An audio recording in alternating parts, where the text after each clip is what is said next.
Je suis là aujourd'hui envoyé par le président Laurent Gbagbo lui-même pour vous apporter un message très important. Je suis venu au nom de Gbagbo Laurent, que vous connaissez.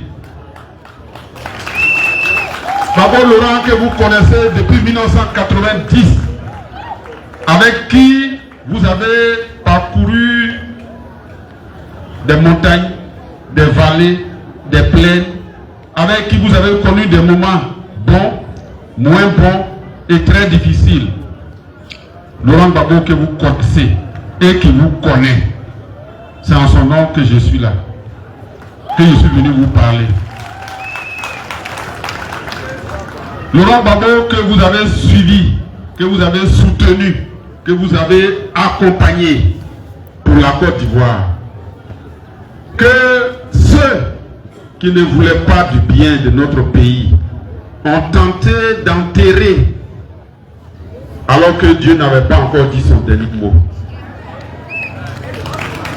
Laurent Gbagbo, que vous avez élu en 2000, que vous avez accompagné au palais présidentiel lorsque le général Guy Robert voulait s'entêter malgré sa défaite pour s'approcher au pouvoir, que vous avez pris, vous avez élu et que vous avez installé, mais qui n'a pas eu le temps de gouverner et d'appliquer tout le rêve pour lequel vous l'aviez élu. Parce que 2 mois seulement après son élection, la première tentative de coup d'État a été opérée.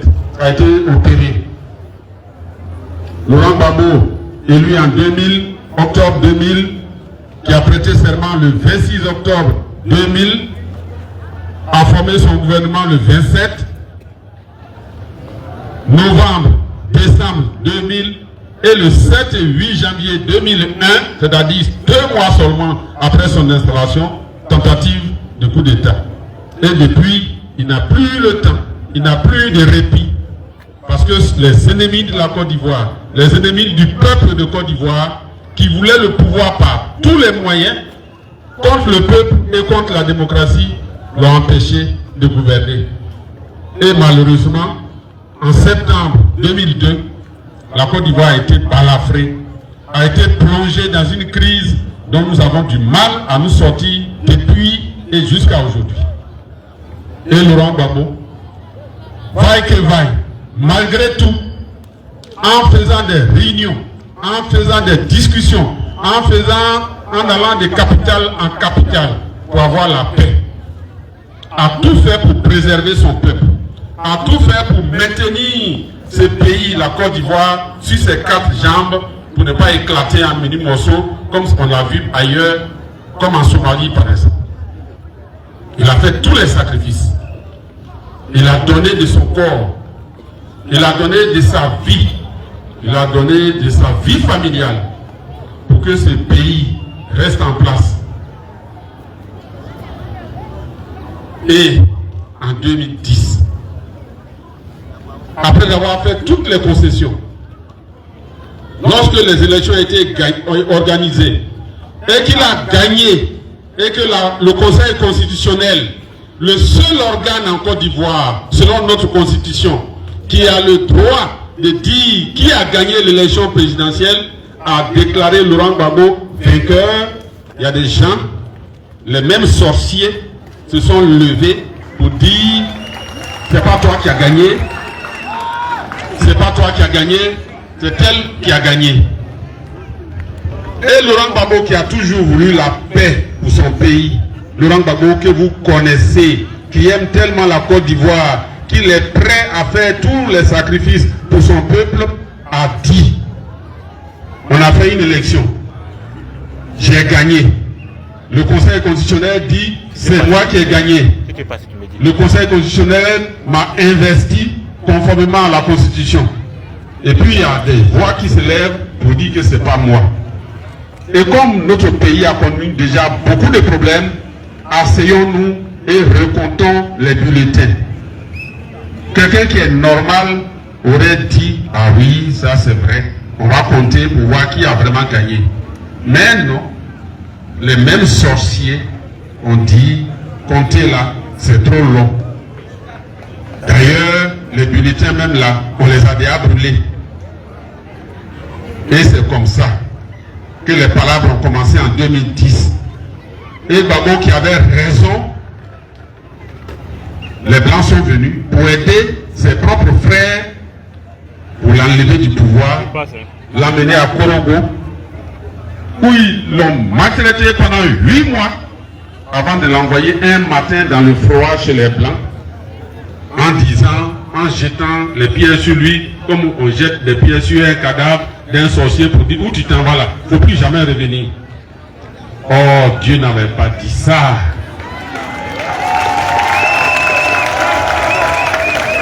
Dieu n'avait pas dit ça. Parce que ce jour-là, le peuple de Côte d'Ivoire pleurait toutes les larmes de son corps. Or, le peuple, c'est Dieu. Le peuple, c'est Dieu. Et ce que vous avez enduré, la souffrance que vous avez eue, Dieu a écouté. Et puis un matin, les Blancs chez qui on l'a emmené pour le juger, on dit Laurent Gbagbo, tout ce que tu as fait, et puis on dit tu as tué les gens, tout ce que tu as fait en 2010 et 2011, tu les as fait en tant que président de la République qui a été élu. La CPI venait de reconnaître que c'est Laurent Gbagbo qui avait gagné en 2010.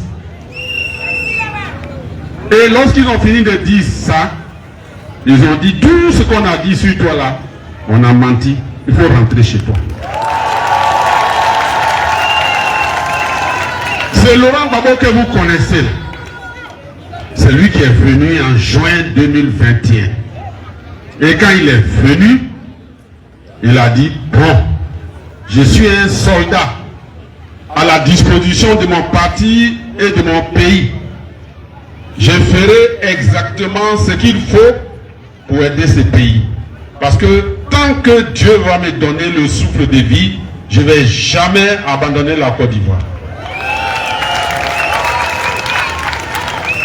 Après avoir dit ça, il a créé un nouveau parti. Il a créé un nouveau parti. Le PPAC. Et il a pris votre fils, le ministre Hubert Oulay, pour le mettre à la tête pendant 2 ans. Et après, moi-même, votre fils, il m'a appelé pour être le secrétaire général depuis 2023.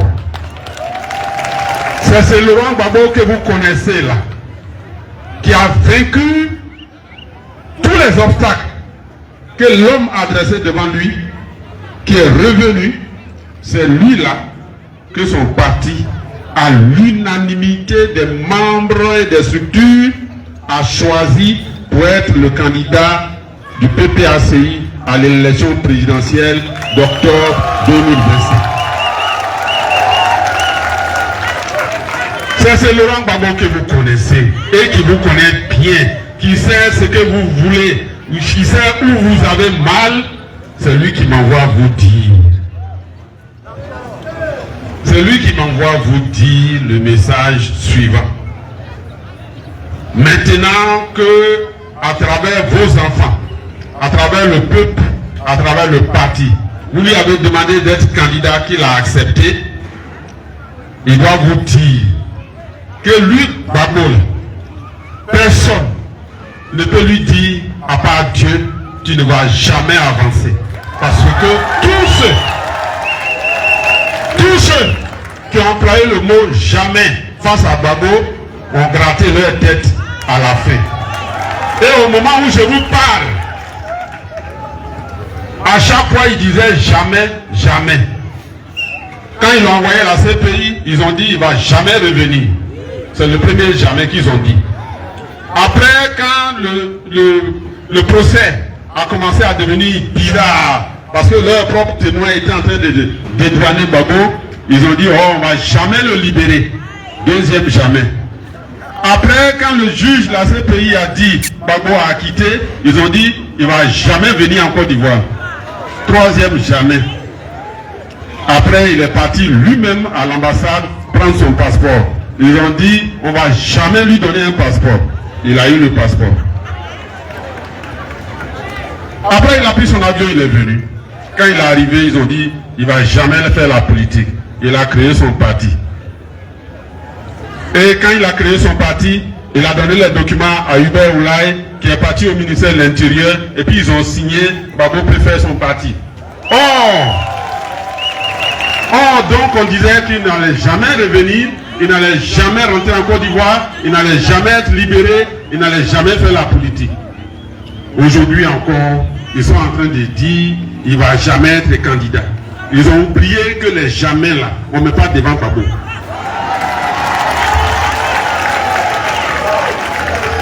On ne met pas jamais devant Gbagbo. Parce que c'est la main de Dieu qui est sur lui. Au moment où je vous parle, de honte en honte, ils sont en train de boire la honte par barrique. Ces barriques de honte, ils sont en train de boire actuellement. Alors, quand le PPACI a décidé que Laurent Gbagbo serait candidat, Alassane Ouattara, qui a une peur bleue de Gbagbo, qui a une peur terrible de Gbagbo, quand on lui a dit que Gbagbo est candidat, il a commencé à mettre des barrières devant Gbagbo. Première barrière, pendant que Gbagbo est en prison, il a fait un jugement bizarre derrière lui ici, pour dire que Gbagbo a cassé la BCAO, on l'a condamné. Mais on l'a condamné en tant que complice. Mais les auteurs principaux, c'est Katina, c'est Dalo Désiré. Mais au moment où je vous parle, Katina à Abidjan, il se promène. Il a été amnistié. Désiré Dalo a été amnistié. Et eux, ils se promènent. C'est Gbagbo qui est supposé être complice là. C'est lui qui est condamné. Et puis on a enlevé son nom sur la liste électorale. Ça veut dire, on dit, on va aller lutter. Ça, je vais dire en ouais. Il y en a avec Bafon. Il y en a avec Bafon. De mon Dieu, Médrou. Il y en a sa Médrou avec Bafon. De la bosse à Médrou, hein. Mais quoi, c'est vous, eh, j'ai une échec. Un me condamne, c'est vous, mais on m'a payé quoi, ouais. Maintenant, c'est quoi, ben? Papa, on y suis, hein. Un mois ou quand. Un mois de temps, mais quoi, c'est vous, eh, j'ai une échec. Eh, mais n'est pas bon, hein. Ah, vous savez, on est en masse, papa, on dit, premier tour, au moins tout. Mais vous savez, ça veut dire que pour Alassane Ouattara, Laurent Gbagbo là, ce n'est pas le candidat que lui veut affronter. Il va choisir, comme en 2015 et en 2020, les adversaires que lui veut affronter. Ça ne se passe pas comme ça. Et ça ne se passera pas comme ça. Laurent Gbagbo est candidat. Son nom est sur la liste. C'est parce que son nom est sur la liste. Pour lui au PPACI, Gbagbo est sur la liste. C'est parce que les gens de Ouattara ne savent pas lire, qui n'ont pas encore vu son nom.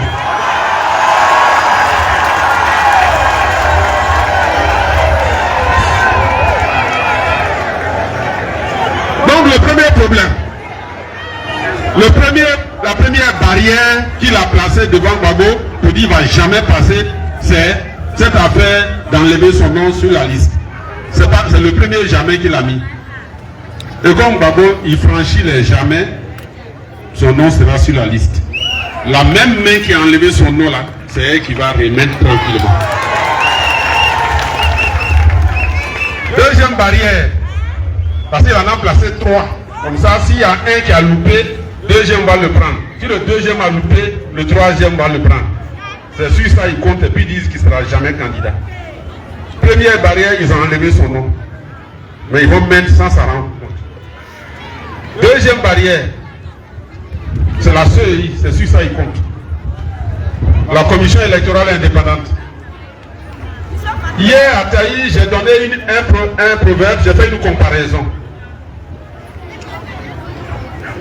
L'élection présidentielle, on peut comparer ça à un match de football, une finale de football. On dit Djiglo est en finale contre Diokwe. Et le match se joue à Bangolo. Maintenant, l'arbitre, c'est le chef de village de Diokwe. Et le match se joue à Bangolo, chez les cousins de Diokwe. Même si Djiglo est fort, comment, même si Djiglo mène 10-0, avant la fin du match, le chef de village va siffler 10 pénaltys. Et puis quand il va rester 1 minute avant la fin du match, il va siffler un 11e pénalty et puis Diokwe va prendre la peau. C'est ça qui est la CEI qui est là. Il y a 18 membres dedans. Les 18 membres de la CEI là, il y a 14 qui sont pour Alassane Ouattara. C'est qu'elle a dit ça. On doit revoir même. On doit revoir ça. Et c'est pour revoir là que je suis venu. On doit enlever cette barrière. La CEI là, on doit la casser et puis mettre en place une nouvelle CEI. C'est ça qu'il faut faire. Troisième barrière qu'ils ont mis devant Babo, c'est la liste électorale.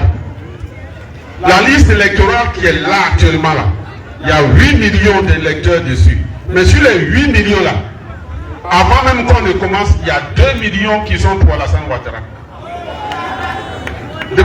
Demandez-moi comment nous on sait. On sait ça parce qu'au niveau du PPACI, nous on ne parle pas en l'air. On ne parle pas pour dire des mots comme ça.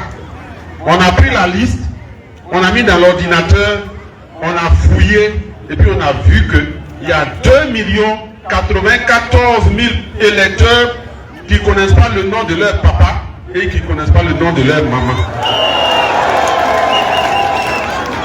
Mais ils sont électeurs. Tous des étrangers qu'on a ajoutés sur la liste pour voter pour Alassane Ouattara et son parti. Nous, on ne peut pas accepter ça. Et quand on a fait le travail, on a déposé à la CEI avec toutes les preuves. Et c'est la raison pour laquelle on a dit à la CEI, avec une telle liste, on doit faire comme on l'a fait dans d'autres pays, on doit faire l'audit, c'est-à-dire on va s'asseoir et puis on va regarder un à un pour voir si celui-là qui est sur la liste électorale, est-ce que réellement il a le droit d'être sur la liste électorale? Est-ce que c'est un vrai Ivoirien? Est-ce qu'il a le droit? C'est ça qu'on doit faire. Parce que ça là, on a déjà fait ça en Côte d'Ivoire. On a déjà fait ça en Côte d'Ivoire. Lorsque Laurent Gbagbo était président de la République et que le pays était en train de chercher la paix après la crise de 2002. En 2008, on devait faire la liste électorale. Le RDR et ses amis de la rébellion ont dit que l'INS, l'Institut national de la statistique, qui existe depuis Oufou-Boigny et qui fait les listes électorales en Côte d'Ivoire, eux là, ils disaient qu'ils n'avaient pas confiance dans la liste que l'INS va faire. Donc on doit s'asseoir ensemble pour regarder la liste qui est là et puis nettoyer ensemble. Le président Gbagbo a dit il n'y a pas de problème. Moi je n'ai peur de rien. Je sais que si on va aux élections dans des conditions transparentes, moi je vais vous battre sans problème. Donc allons, on va refaire. On a refait la liste en 2008-2009. Et c'est la liste nettoyée, propre, sur laquelle tout le monde était d'accord. C'est ça qui a servi pour aller aux élections de 2010. Tout ce qu'ils avaient demandé à l'époque, on a fait pour les mettre en confiance. Même sur la CEI. À la CEI, ils disaient qu'ils n'avaient pas confiance. Parce que la CEI, là, c'est Gbagbo qui a créé. Mais ce qu'ils oubliaient de dire, c'est que Gbagbo a fait voter une loi à l'Assemblée nationale qui a créé la CEI, mais jamais il n'a voulu nommer un cadre du FPI à la tête de cette CEI. Il a toujours laissé l'opposition diriger la CEI parce qu'il a confiance. Il s'est dit qu'un Ivoirien à qui on confie le travail pour être l'arbitre des élections en Côte d'Ivoire, il va être suffisamment responsable pour organiser des élections propres, pour ne pas envoyer palabre dans son propre pays. Et donc, ce n'était pas nécessaire de chercher à nommer un cadre du FPI à la tête de la CEI. Donc, depuis que la CEI existe là, jamais un cadre de Gbagbo n'a dirigé ça. Le premier président de la CEI, c'était un cadre du PDCI, un magistrat, le juge Camille Okié. Après, quand il y a eu la rébellion et qu'on est parti à Marcoussis, ils disaient qu'ils avaient fait la rébellion pour pouvoir porter leur boubou, pour pouvoir avoir la démocratie. Mais voilà, on a eu Békiasi. Dès qu'on est arrivé à Marcoussis, la première chose qu'ils ont demandé, c'est de diriger la CEI. C'était ça leur problème. On leur a donné. Degré Mambé, président de la CEI. Après lui, ça a été Youssouf Bakayoko. Degré Mambé, c'était PDCI avant d'être aujourd'hui RHDP. Youssouf Bakayoko, père à son âme, était PDCI. Donc c'était les cadres de l'opposition qui étaient à la tête de la CEI. Nous aujourd'hui, le PPACI, maintenant que Laurent Gbagbo est revenu, on peut dire aussi, on n'a pas confiance. Et nous, on a de bonnes raisons même de ne pas avoir confiance en Cubier, le président de la CEI actuel. On a eu tellement d'exemples. On dit tout ça c'est long. Asseyons-nous, on va mettre en place une nouvelle CEI. Ils disent non. Asseyons-nous, on va nettoyer la liste électorale. Vous avez 2 millions d'électeurs frauduleux. Ils disent non. Quel est ce match de finale de football qu'on s'en va jouer? Et l'arbitre du match est le chef de village de l'autre équipe. Et la feuille de match, avant qu'on ne commence, le village dont le chef est l'arbitre a déjà 3 buts d'avance avant qu'on ne commence le match. C'est pas la peine. Ils ont 2 millions d'électeurs avant qu'on ne commence. L'arbitre, c'est leur chef de village. C'est 3 obstacles. On doit les enlever un à un. C'est la condition pour qu'on aille à des élections propres, à des élections où il n'y a pas de peur, à des élections sans palabre.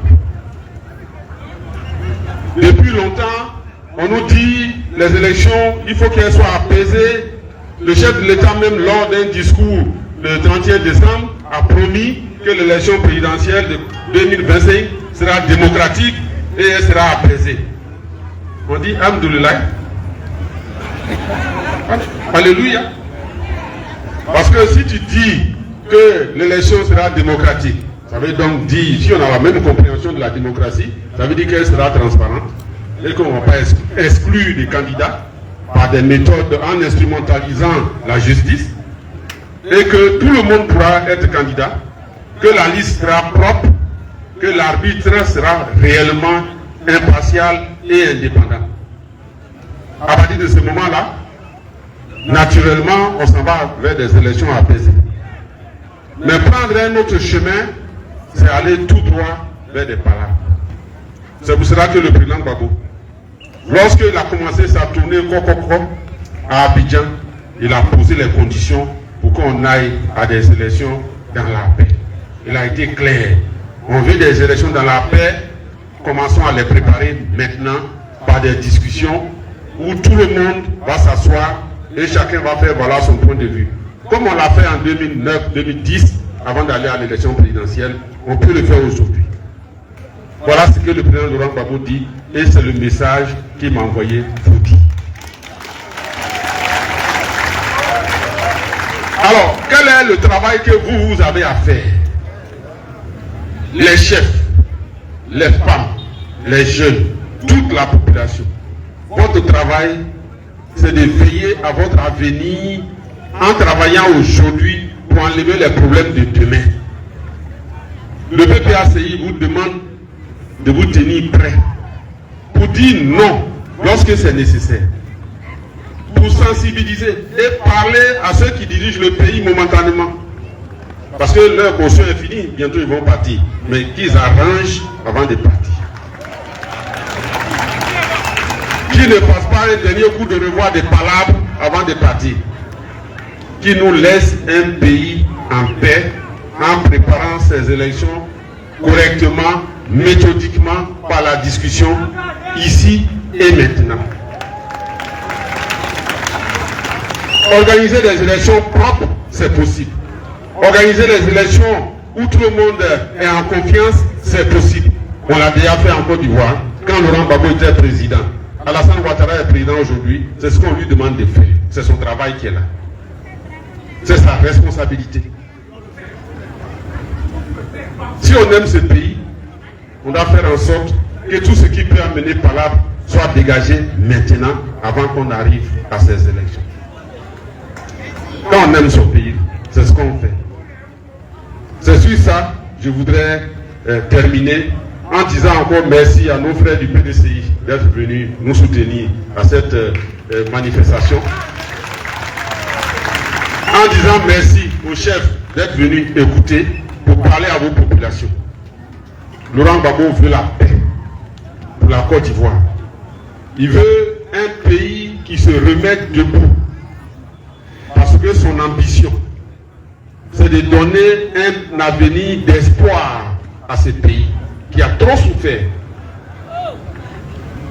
Sa volonté, c'est de faire en sorte que les fils de la même famille qui se sont brouillés hier se remettent à nouveau ensemble en discutant dans le respect et dans l'amour fraternel. C'est ce qu'on appelle la réconciliation vraie. Ceux qui ont eu mal, ceux à qui on a fait du mal, ceux qui ont perdu beaucoup de choses. Et Dieu sait que chez nous à l'ouest ici, vous avez tout perdu. Vous avez perdu des parents qui n'ont même pas de tombe jusqu'à aujourd'hui. Vous avez perdu des maisons. Vos enfants ont disparu dans la forêt. Certains sont morts en exil. Ceux qui sont morts, on ne peut pas les ramener. Mais l'État, sous Laurent Gbagbo, va trouver les mots et les moyens pour vous dédommager, pour apaiser vos cœurs. C'est ça qu'on appelle la réconciliation. C'est le projet du président Gbagbo. Premier projet là, c'est ramener la réconciliation dans ces pays. Quand il va finir, que les fils de ces pays vont arrêter de se regarder en chien de faïence, qu'on va nettoyer les cœurs, qu'on va enlever la rancœur, la colère, parce que on a reconnu que tu as eu mal et l'État t'a parlé. On a réhabilité ta maison qui a été bousillée. On t'a donné les dommages et intérêts pour tout ce que tu as perdu. Et puis on a eu surtout des mots de consolation pour toi. Ton cœur est un peu apaisé. Quand on va t'appeler pour aller au développement, tu es prêt pour ça. C'est comme ça qu'on dirige un pays. C'est comme ça qu'on dirige un pays. Et c'est comme ça qu'on crée les conditions pour que la paix règne longtemps. Et que l'État, progressivement, devienne une vraie nation. C'est le rêve du président Gbagbo. Quand il a fini ça, il a les hommes, il a la stratégie, il a les compétences qu'il faut pour effacer la Diba-Tête. C'est son engagement. Comment faire pour rembourser l'énorme crédit, beaucoup de crédits qu'Alassane a pris là. Comment il va faire? Il va rembourser pour que vos enfants là, leur avenir ne soit pas hypothéqué. Quand lui-même il est arrivé après Didier et Gueye, il a trouvé 6 000 milliards de crédits sur la Côte d'Ivoire. Il a travaillé un peu. Avec rigueur, il a remboursé l'argent. Au moment où il partait, il restait seulement 2 000 milliards. Il a remboursé 4 000 milliards. 2 000 milliards qu'il a laissé là. Les Blancs étaient tellement contents qu'en mars ou juin de 2011, ils étaient prêts à nous donner le point d'achèvement du PPTE et ça faisait beaucoup de milliards. Ceux qui sont venus là, non seulement ils ont dilapidé ce bel héritage, mais ils nous ont donné des dettes jusqu'à 35 000 milliards. Alors qu'ils disaient hier que la Côte d'Ivoire est surendettée, qu'elle vit au-dessus de ses moyens. Aujourd'hui là, la dette c'est 35 000 milliards. Comparé à 6 000 milliards de l'époque où Alassane Ouattara disait que la Côte d'Ivoire vivait au-dessus de ses moyens, on ne sait pas qu'est-ce qu'il va dire aujourd'hui par rapport à lui-même ces 35 000 milliards qu'il a pris. C'est tout ça là que Gbagbo veut arranger. Parce qu'il a prouvé avec le budget sécurisé sous Boum Boabré, qu'en travaillant correctement, on peut rembourser l'argent qu'on a apporté, vivre normalement, rassembler comme un bon père de famille ses revenus, économiser, mettre les enfants à l'école, rembourser les dettes, vivre avec ses propres moyens et puis être équilibré. C'est possible. On l'a déjà démontré. Donc la DIBA dette là, on va la rembourser. Mais pourquoi on la rembourse? Il faut que cela dégage. Il faut qu'il dégage en 2025 là. On va leur dire au revoir. Donc 2025, c'est au revoir, au revoir, au revoir. Au revoir, au revoir, au revoir. Alassane s'en va, Alassane s'en va, Alassane s'en va, le pays va respirer. Amen. Merci beaucoup, population de Djiblo. Merci à la population du Moyen Cavali. C'est ça, la Côte d'Ivoire. Nous, au PPACI, nous, les enfants de Gbagbo, c'est le mot, c'est le verbe que nous, on a.